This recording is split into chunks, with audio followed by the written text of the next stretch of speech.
Ce film traite du sujet de la maladie de manière inédite. Bonjour à tous, bienvenue au Café du Cinéma et aujourd'hui je vous présente le film Nino de Pauline Loquès, sorti mercredi dernier au cinéma. Nino raconte l'histoire, de Nino, qui reçoit une mauvaise nouvelle suite à des examens médicaux. Mais avant cela, il va devoir prévenir ses proches de cette mauvaise nouvelle.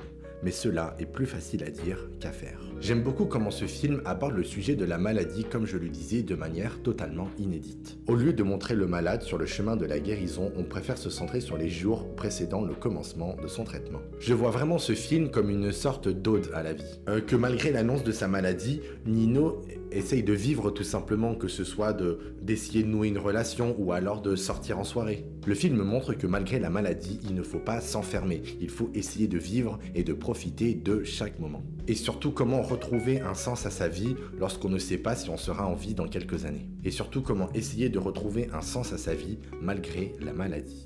Puis en parlant de vie, comment ne pas parler des souvenirs et des événements qui ont fait de nous ce que nous sommes. Car il y a une part de nostalgie dans la vie de Nino quand il apprend sa maladie. Comme une envie de retrouver le confort d'un souvenir d'enfance pour pouvoir continuer. Le personnage de Nino est inspiré d'un des proches de la réalisatrice à qui ce film est dédié. C'est dans le but de retrouver de l'espoir que Pauline Loquès a écrit ce film. J'aime beaucoup la manière qu'a le film de montrer à quel point c'est difficile de révéler sa maladie à ses proches. Et de la pitié que l'on va procurer chez nos proches et que cette pitié, on aimerait bien s'en passer. Pour terminer, ce que je trouve intéressant avec l'équipe du film, c'est que la majorité des grands postes clés du tournage ont été tenus par des femmes. Que ce soit directrice de la photographie, directrice de casting, monteuse, chef déco, script, première assistante ou encore directrice de production. Ah là là, clairement quelque chose que l'on aimerait voir plus souvent dans le cinéma français.